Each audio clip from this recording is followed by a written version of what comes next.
Welcome back to Believe in Jets, a New York Jets podcast on the BLEAV Podcast Network. My name is Rami Lavi, coming to you live, actually. Well, I'm not live as you're listening to this, but I'm coming to you from Detroit, Michigan, which, like I said on yesterday's podcast, is coincidental merely that I flew in here the day the Jets hired a guy who was the defensive coordinator here. In fact, I was out today, and I run into someone in the street, random person, not someone I knew, and I see someone and they see me wearing my New York Rangers hat, and they go, cool, you're from New York. We just sent you our defensive coordinator to be your new head coach. I'm like, yeah, actually, I do a Jets podcast, so I know a lot about that. That's funny that you mentioned that. So a random person in a New York hat, could have been anyone, and you go, hey, we sent you our defensive coordinator, and it was me, somebody who does a Jets podcast,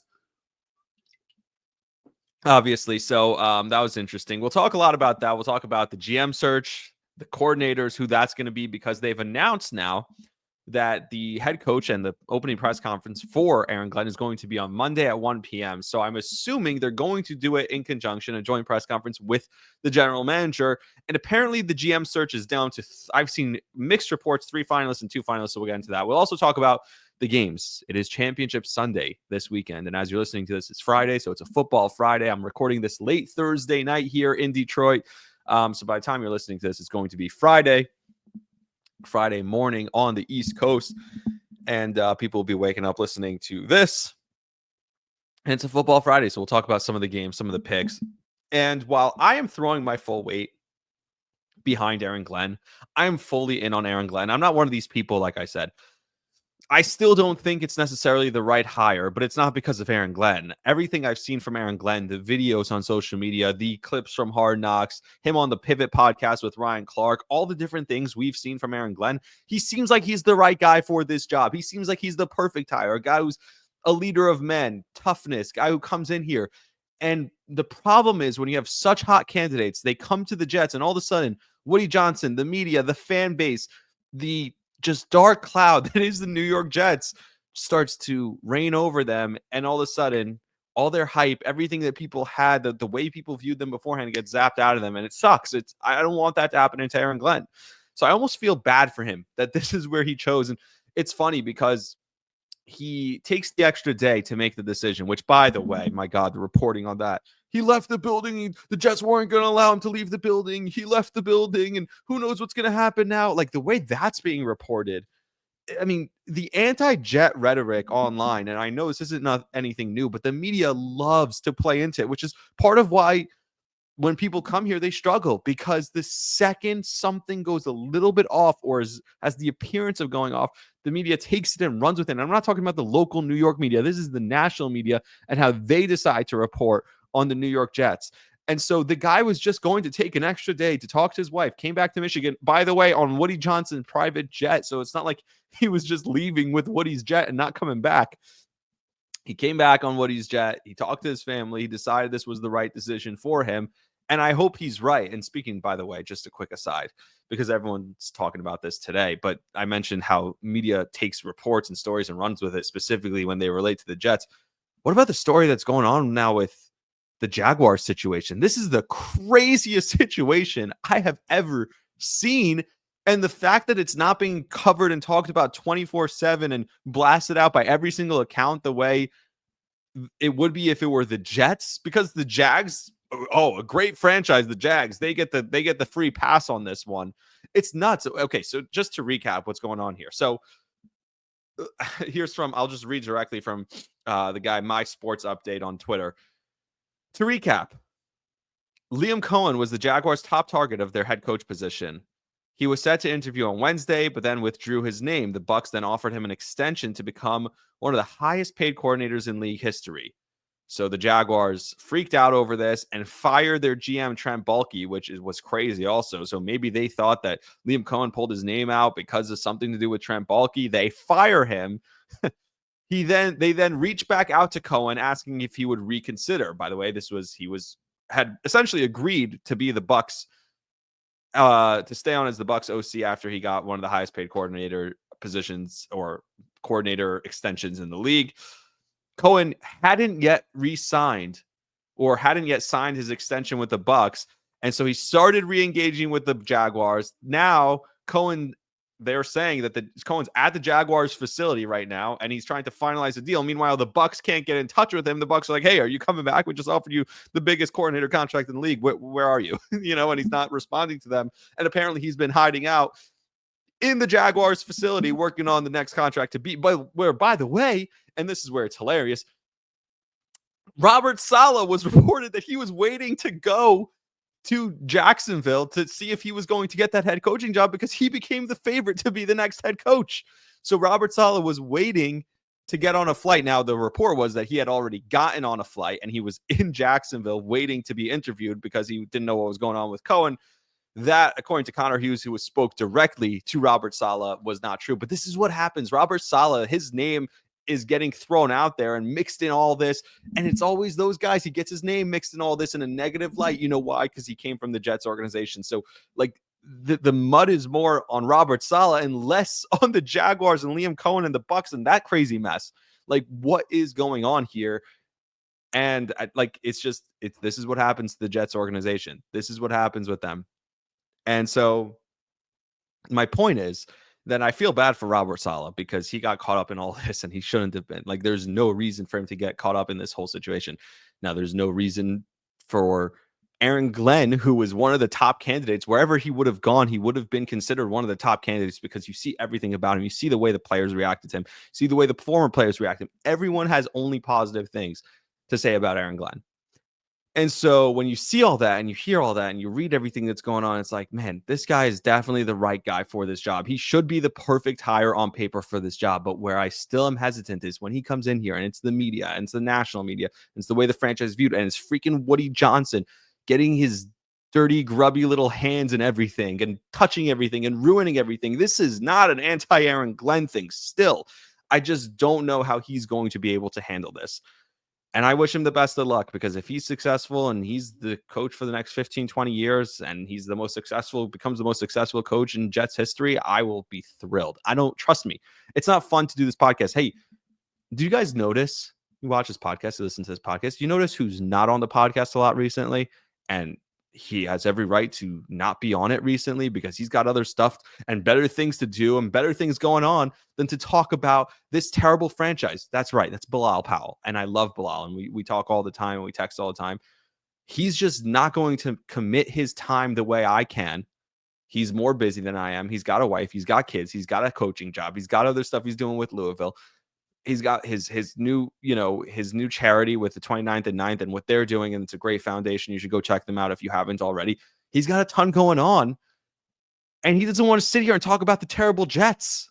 But when the Jets are good, he's all in. He wants to talk about them. He wants to brag about them. He wants to gloat. He wants to say talk about all the good virtues of the team. So this is a lot harder to do when the team is bad. Trust me, I'd rather do this when the team is good. And if you listen at the beginning of last year, even this year, I've stayed positive most of the time with this team.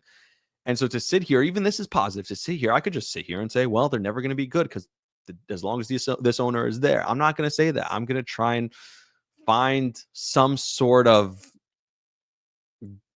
some sort of bright spot, some sort of silver lining and say, you know what, this is the perfect guy. And this is the guy who's different. This is the guy who can come in here and change everything and look at the owner and say, nah, screw you. I'm doing it my way. Because I'm not going to waste my one shot of being a head coach. I don't want to ruin this for me. But a lot of the success that he has is going to depend on who he hires as his coordinators and who they hire as the GM. Do I like that they hired the head coach before the GM? No, not necessarily. But at the same time, if they were just going to hire Lance Newmark to be the GM just because he has a relationship with Aaron Glenn, that wasn't a good decision either. And it's frustrating. I go back and forth. Like, I watch videos of him and I'm fired up, and I see the interviews and I see the way people talk about him. I hear Peter Schrager. I tweeted this out today. I think it was Peter Schrager and someone else. I forget who the other one was. Talking about Aaron Glenn and how he's going to be as a head coach. And I'll find the tweet. Real quick, I'll try and find this tweet that I tweeted out. It was Kevin Clark and Peter Schrager talking about Aaron Glenn, and it was awesome. It's just an 8-minute video, so you can go to my timeline, scroll down, it's right there. And again, Twitter at Rami_Lavi, RAMILAVI on Twitter. Look, this guy, I want to believe, and then I go back and forth between that, and I go back to man, it's just, this almost feels like just a marketing scheme. Like I'm watching the Jets, they make, oh, our new profile picture is a picture of Aaron Glenn as a Jet. And they're posting videos of him playing as a Jet. And they're posting they're selling the jersey now. Oh, you could buy a vintage Aaron Glenn jersey now, which they didn't have up on their website previously. Like this whole thing felt like an elaborate marketing scheme that like Woody Johnson concocted. And the whole 33rd team thing and everything that went into this and all the other interviews they did just kind of feel like a sham at this point. And it's frustrating. And one of the guys who was high on their list apparently as the GM, and I don't know if they just were dragging their feet too long because they were waiting for Aaron Glenn to get, for his season to be over in Detroit, here in Detroit. Maybe that's when they lost out on Mike Borgonzi. And by the way, when you listen to him talk, I just heard a clip from him talking about Tennessee, and he's like, look, it's all about the quarterback, the football players we believe in. It starts up there. It starts at the top with the quarterback. And it's like, oh my God, the guy's name is Borgonzi. He's got the thickest New York accent you could possibly imagine. He would have been perfect here. It would have been so funny, but we're not here to get the funny guy. We want somebody who could actually be successful. And so, like I said last year, or last episode yesterday, I hope this is our Carlos Mendoza. I hope Aaron Glenn is the Jets' Carlos Mendoza. It's going to depend on a lot of his coordinators. That's what it's going to depend on. Who can he hire? And a lot of the names that are coming out now. So I just want to read some of the names, and then we'll talk about the GM as well. Like we said, I don't know what's happening, but I assume that at least the GM decision is going to be made. I assume they'll be introduced together by Monday. I don't know about the coordinator. So let's talk a little bit about it. The names I've seen: Clint Kubiak for offensive coordinator, Mark Brunell for offensive coordinator, and Nick Caley for offensive coordinator. Of those three names, let's break it down real quick. Nick Brunell, Mark Brunell was the offensive, I think he was the quarterback's coach for the Lions. So obviously there's a relationship there. He's probably going to become the offensive coordinator for the Lions. So I don't see why he would make a lateral move, leave a good situation with a good team, the best offensive line in the league. Why would make a lateral move to come be the offensive coordinator with the Jets? If he doesn't get the Lions job now that Ben Johnson's gone, maybe there's something to that. But I don't know. So that's the story with Mark Brunell. Obviously was on the Jets as a backup quarterback, as a veteran, similar to Josh McCown in that sense. Obviously coached under Ben Johnson and comes from that successful tree now that people are talking about as whether you think it's successful or not. He comes from that, I guess, quote unquote, successful tree in Detroit.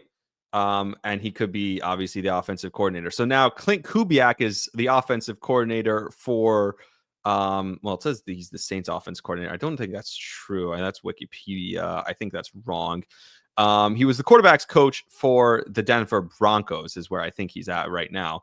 He's obviously the son of Gary Kubiak. And so look, maybe a little bit of a nepotism spot. That's how he's gotten to where he's gotten. So I'm not sure if he's going to get this job. He's not my favorite hire. My favorite hire on this list is Nick Caley, because you've heard me talk about this before, and I was on the Jake Asman show talking about this. I love Mike LaFleur. I thought he was a great offensive coordinator. I thought he proved it with, everyone who wasn't Zach Wilson. That's where the league is moving. So this is a guy, Nick Caley, who's working under Mike LaFleur and Sean McVay out in LA, has been out in LA with Sean McVay for a bunch of years, learning in that system. That's where you want to go. You want to go young, smart, offensive mind guy. And all three of those guys are considered young, smart, forward-thinking offensive mind. So I do like that. I don't think that was the right head coach hire for the Jets. Like, I wouldn't have liked Ben Johnson to be the next head coach for the Jets. I would have been nervous about bringing in one of those minds. The last time they did that, obviously, was Adam Gase, because I think what this franchise needs right now is a disciplinarian, somebody who could come in, whip the guys into shape, and kind of be a leader of men and all those things that we hear about Aaron Glenn, which is also something we hear about Robert Saleh. And it wasn't right for Robert Saleh. He wasn't authentic. He had these quotes that that kind of felt fake. People read right through that. And so he wasn't the right person, but I think it was the right style. So what they went for in Aaron Glenn, I think, is the right style. It's the same thing the Patriots went for, obviously, with Mike Vrabel. Only Mike Vrabel is proven, which is why I would have liked to have seen them go for, why I would have liked to see them go for a Brian Flores type, obviously, because he's more proven to be a disciplinarian, a leader of men, but the guys rally behind him. We've seen him do it in Miami. We've seen him do it now with the Minnesota defense. So he's more proven. Aaron Glenn is not proven, but I understand it's the same type. So I did want that type of coach. If you were going to go on the defensive side, if you're going on the offensive side, I also wanted someone proven. But a lot of people where they go with offenses is the young mind to be a futuristic, forward-thinking type of offensive coordinator. And these three guys are all that type. I just think, in my personal opinion, the best of the three would be Nick Caley. As far as defensive coordinator, I've seen a couple of things regarding the defensive coordinator. I also, by the way, did see Anthony Lynn potentially could be part of it. And I've seen Steve Wilks is a name that interests me for defensive coordinator. Why? Because he's a former head coach. And so when you think about when you're putting together the staff, Steve Wilks, and he's not my favorite, and here's why. He's been to so many places and been fired for so many different places. And I know their defense was stellar in that Super Bowl against Patrick Mahomes until Patrick Mahomes just took over in the second half of that game and went crazy. And then he gets fired from San Francisco. But when you're a first-time head coach, you need someone who's been there before. You need someone to come in and help out. Now, Anthony Lynn would be interesting if he gets the offensive coordinator because obviously his relationship with Bilal Powell. Bilal loves him. Bilal speaks really highly of him. So for me, that would be interesting. And obviously for the show, it'd be interesting, to get that perspective on, probably we could have him on. The one spot, though, because I do mention the defensive coordinator position being potentially given to a guy who is not a first-time guy who can help out, who's been a head coach before, who can walk you through this. But I'm a little bit scared of Steve Wilks. The one guy who, because of that, the rumors are that he's going to come on as the special teams coach is obviously Mike Westhoff. Mike Westhoff was the Jets special teams coach from 2001, 2012, and he's been retired. So he was obviously taken over by Brant Boyer. Now Westhoff has come out and told Don LaGreca, who I love and respect a ton, he has told Don LaGreca that he's not planning on coming out of retirement, but he does want to work with Aaron Glenn. He's going to help him find hires, and he's also going to be there during training camp to help the process, the beginning stages of the transition into becoming a head coach from a defensive coordinator. And that I love. And so if you're going to go in that direction, you don't even need Steve Wilks to be a defensive coordinator. Obviously, you'd love to have someone who's been there before, on the sideline with you throughout the season. But if you have Mike Westhoff literally just handling this transition for Aaron Glenn and helping him, and then maybe you even keep Brant Boyer as a special teams coordinator. And the reason why special teams coordinator is important, we see this all the time. When a head coach gets fired, unlike the Jets this year, usually the special teams coordinator is the guy who becomes the interim head coach. We saw it with Darren Rizzi, obviously, in New Orleans. It happens all the time because they have their hands in everything, and they have because they're, quote, only doing special teams, they just also have the bandwidth to do more things, like be the head coach and worry about other things. So I would love to see them keep Brant Boyer because I know that's Bilal's guy.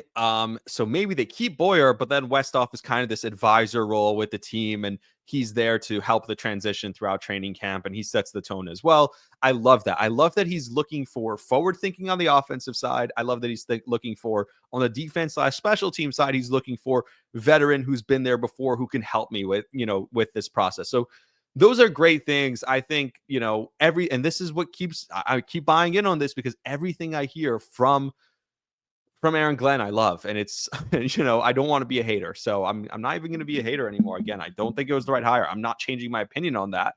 We'll see what happens. It can be the right hire. I can be wrong about that. But everything I've seen so far from him, I absolutely love, despite me thinking that this isn't the best hire. Now, as far as the general manager, the three finalists, Lance Newmark, Trey Brown, and Darren Moogie, also known as Moogs, I think, or Mooj. I think they call him one of those. Darren Moogie is the most interesting of the three to me, and here's why. Obviously, he was in Denver, a Sean Payton guy. He's in Denver currently. He's a Sean Payton guy, and his relationship with obviously with Aaron Glenn is because of that. They were with Sean Payton together in New Orleans. He's somebody who's interesting. Again, there's a relationship there. So if you're looking for that, that's a really good thing. Also, he was part of the team that turned this team around, that turned the Denver Broncos around figured out the Russell Wilson situation. And I don't want them to ditch Aaron Rodgers. I don't want them to get rid of Aaron Rodgers, but we know that he's willing to take risks. He figures out the Russell Wilson situation, takes that cap hit, goes on and drafts Bo Nix, which people didn't know if that was going to be a good pick or not. It turned out to be a great pick. He's found some good young players in the draft, the way they've built up that defense. I like this decision a lot. He's a young guy, forward thinking. I think he was also, someone who I would look at. Of course, I want Alec Hallaby, but that's fine. If they don't go with Hallaby, I like Moog, Darren Moogie. And the other option is Trey Brown. Now, Lance Newmark, we talked about already. I don't know if he is a real candidate. Seems like he's not. So I expect this decision to be made sooner rather than later. Trey Brown, I don't know a ton about, but here's what I do know. Trey Brown was with the Pats, started in the Patriots organization, and then he was a bunch of years working with Howie Roseman and the Eagles. Why do I like Alec Hallaby? Because he's one of the main guys working with Howie Roseman and the Eagles. If you work with that organization and the way they've reinvented themselves over the years, you're going to hear me talk about it all the time. I'll talk about it till I'm blue in the face. I would love a guy who came from that organization. So honestly, both of these choices are better to me than the Lance Newmark hire. Most recently, he's with the Bengals, and I know that roster isn't great, but he has a lot to deal with there. So Trey Brown definitely to me would be someone who is interesting. But Darren or Trey Brown, one or the other, would be an interesting hire for me as the general manager. All right, we're going to take a quick break. When we come back, or I guess on the podcast side, we'll take a quick break. On YouTube, we'll keep going. When we come back, we will talk about the games on Sunday. We'll also hit on a couple other points. Baseball Hall of Fame I have written down here. The Rangers are hot. The New York Knicks have 2 All-Stars. So a couple other things we'll talk about. All that and a whole lot more coming up right after this. All right, here we go again. I talked about my accident already, so I'm not going to talk about that. Let's turn this up a little bit. Let's turn the mic up a little bit. We're going to put it down. I don't know if it's been like annoying with me touching it. I don't know if that's been an issue. So if the audio is off on this podcast, that would suck. As I listen back to this, I'll notice and we'll see what happens. Let's start with the games on Sunday. And obviously, this episode is brought to you by Bet Online, and you can bet on the games online by going to Bet Online. Bet Online is the number one and world's most trusted betting platform and your number one source for online betting in 2025. Whether you're a seasoned fan or a first-time bettor, Bet Online is the ultimate game day companion with the largest selection of odds on everything from football, the NBA, college basketball, to the NHL and UFC.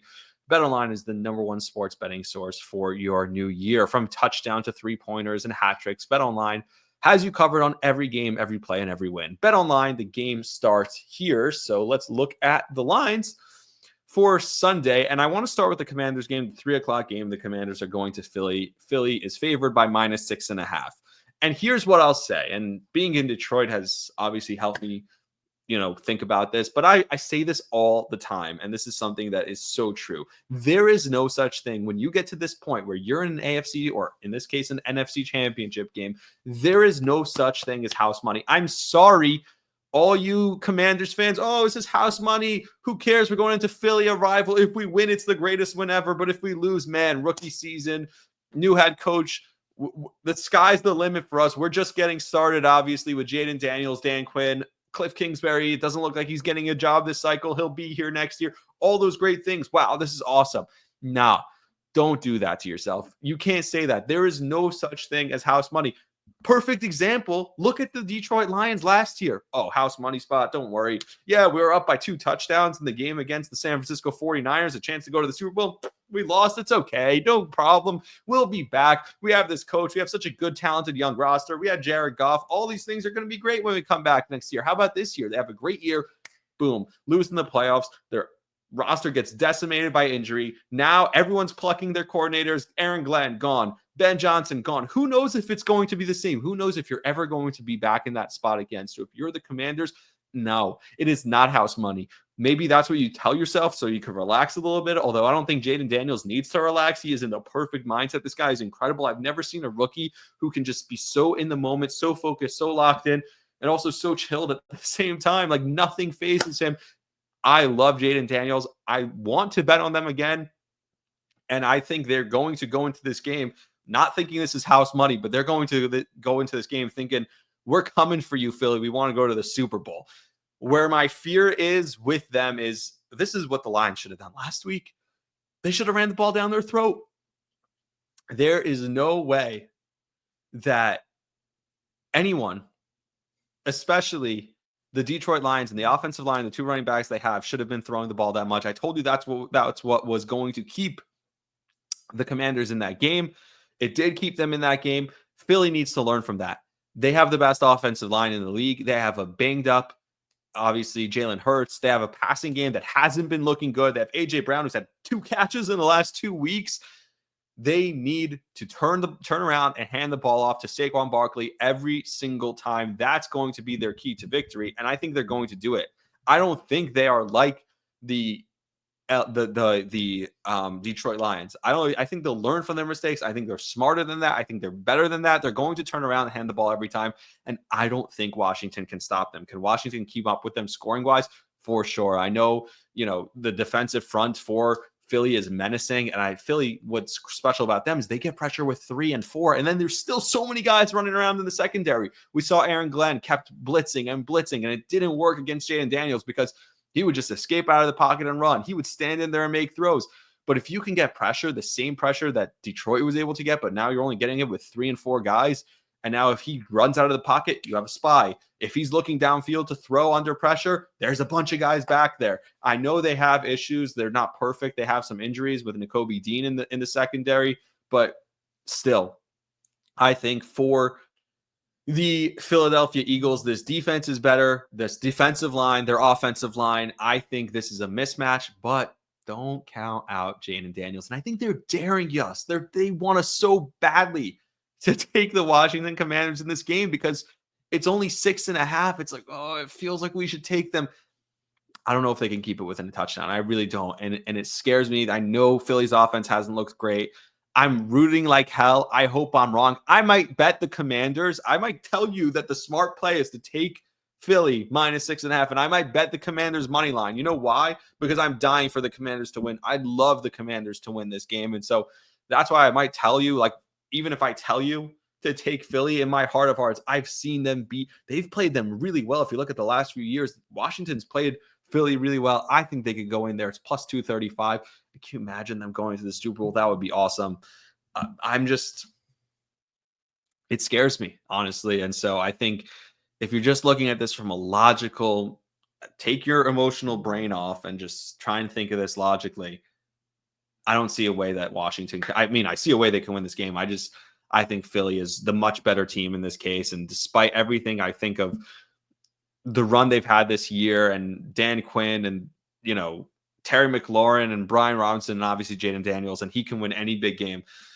I think this is where it ends for them, and it sucks. But I hope I'm wrong, but I think Philly, and I like the points. I like the -6.5. I think they'll win by a touchdown. Let's go to the other side. The other side of the bracket, and this is the rematch. This is Sunday. This is the Sunday night game, and this is what everyone's been waiting for. I wish it was Lamar and the Ravens, but it's not. Mahomes and Allen. The Chiefs' defense is too good. It just is. Their offense is too good. Everything about the Chiefs is too good, and they have Patrick Mahomes. I'm never going to bet against them. They're only favored by -1.5 at home. That's basically a pick 'em in a neutral site. I know people say, oh, it's 3.5 points. I mean, if the Bills would have been favored. No, that's changed recently. It's kind of like gone down to more 1.5. I can't bet against Patrick Mahomes. And by the way, I'm not one of those people who roots against them either. Not only because I'm a Jet fan, and I obviously hate Josh Allen and the Bills. I respect greatness. And this is greatness. And they're going for the 3-peat. And this team is special. And whether it's Kareem Hunt or Travis Kelce, all of a sudden in the playoffs, turn it on and turn into different people. Maybe we see a little bit more of Isaiah Pacheco this week, second week coming off the injury. Maybe we get something out of Worthy or whoever it is, whoever's going to be making plays, whether it's DeAndre Hopkins. I like their kicker. I like their defense. I don't like their kicker personally. Whatever. I'm not going to touch that, but I think he's a really good kicker is what I meant to say. I like their defense. And in these games, you got to trust the kicker, got to trust the defense. And ultimately, it comes down to which quarterback do you think is the better quarterback? Well, Josh Allen can make all the big plays. I don't know. I'm never going to bet against Patrick Mahomes. I think, Allen made it look so easy last week, the way they just marched down the field on some of those drives against the Ravens. if it's that easy against Kansas City, I'll start to get a little bit nervous because I don't think this Kansas City offense is the same as years past where they can just get into a shootout with them. But that's what's crazy about the defense of the Chiefs this year is that they can keep them in games, and then all you need is a few drives from Patrick Mahomes. So I'm going to bet the Kansas City Chiefs minus 1.5. I'm going to take them. I would take the minus 2.5 win by 3. I think it's going to be a really close, awesome game again. It's going to be another legendary game. And according to my picks, we have a rematch of the Chiefs and the Eagles Super Bowl from a couple of years ago. And we'll see what happens because that was an awesome Super Bowl. That was a shootout in that game. A couple other things I mentioned. First, the New York Knicks. I mean, Jalen Brunson, they put out this video like, when I grow up, it's a bunch of kids. I want to be Jalen Brunson. Here's why I look up to him. Here's what he means to the city. Like, as a Knicks fan, as a Jets fan, it is so special that we have someone like that. We don't get athletes like this in this city. And so, I always talk about Chris Kreider as one of those guys for me. Derek Jeter obviously was the first as a Yankee fan, growing up a Yankee fan. But think about it. We don't have a lot of guys like that are just role models, and everything they do it right. The way they carry themselves, the things they say in the media, they're just the perfect athlete. And then they're awesome on the field. They're awesome off the field. Look, Brunson is one of those guys. We're special. He's special. We're lucky to have him. And he's now an all-star starter. So last year he was an all-star. This year is an all-star starter. And the sky's the limit for Jalen. And I'm so excited. And the fact that all these people say, all the pundits say, oh, well, you can't. The Knicks aren't a real championship team. They don't have two like real superstars. Well, how do you like us now? We have 2 all-star starters. The center and the point guard are the New York Knicks center and point guard. Karl Anthony Towns also starting in the all-star game. Those 2 guys are the cornerstones of this franchise. They're the cornerstone of the Eastern All-Star team. I mean, is there anything more you can say about those 2 guys? It's special. I don't even know what the All-Star format is. I'm probably not going to watch it, but their peers, the media, the players around the league, and obviously the fans voting for those 3 guys, or those 2 guys, I should say, it's special. It means a ton. Those guys are everything we could have ever asked for. And as a Knicks franchise, you want to talk about from a Jets fan perspective, watching the turnaround. I mean, Leon Rose came here and the Knicks didn't even, I saw this tweet from, I'm going to forget, Tommy Beer. Thank you. Tommy Beer, who has awesome Twitter and Knicks content in general. He's awesome on Twitter. He's a great follow if you're a Knicks fan. He said when Leon Rose took over the New York Knicks, the Knicks didn't have the 2 biggest stars in their own city.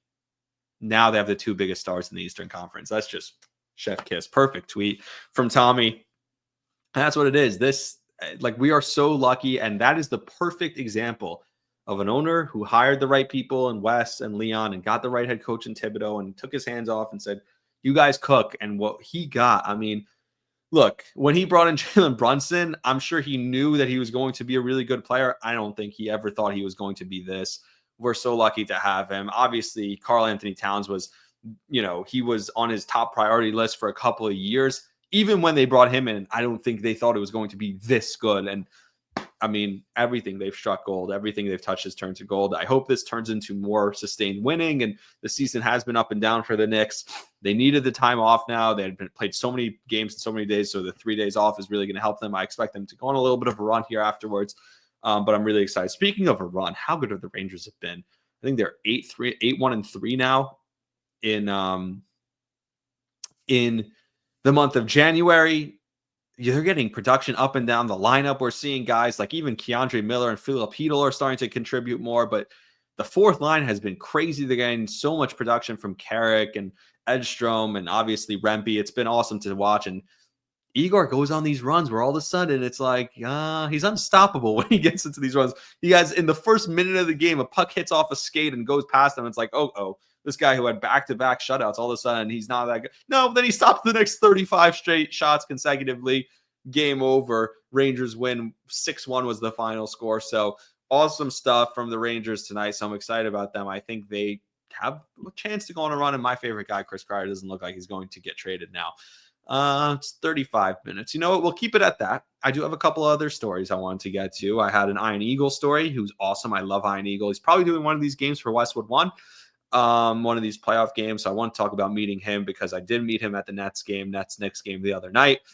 and he couldn't, like, he's one of those people that everyone talks about that when you meet Iron Eagle, oh, he's so cool. Like, oh, you got to meet Iron Eagle's the best. Oh, Iron's the best. You never know. And meeting him was so freaking awesome because he was absolutely the best. And so, I love when you meet guys and they are actually that as great as people say they are. So meeting Ian was super cool. I'll tell that story. I told the car accident story kind of already. I had a weird encounter at a Starbucks, so we'll talk about that also. I don't know if I talked about that on here. So, whole bunch of stuff to look forward to. We'll recap the games on Monday morning. So we'll recap the AFC and NFC championship games. We'll preview the Super Bowl a little bit. Maybe we'll get Bilal back on to talk about the Super Bowl, talk about the Aaron Glenn hire. And then maybe by Sunday night, we'll already have, because if 1 p.m. on Monday, they're announcing and introducing Aaron Glenn, I think by Sunday night, they should have a general manager in place. So we'll talk about that on next episode too. Until next time, like, subscribe, share the podcast. Appreciate everyone for listening. See ya.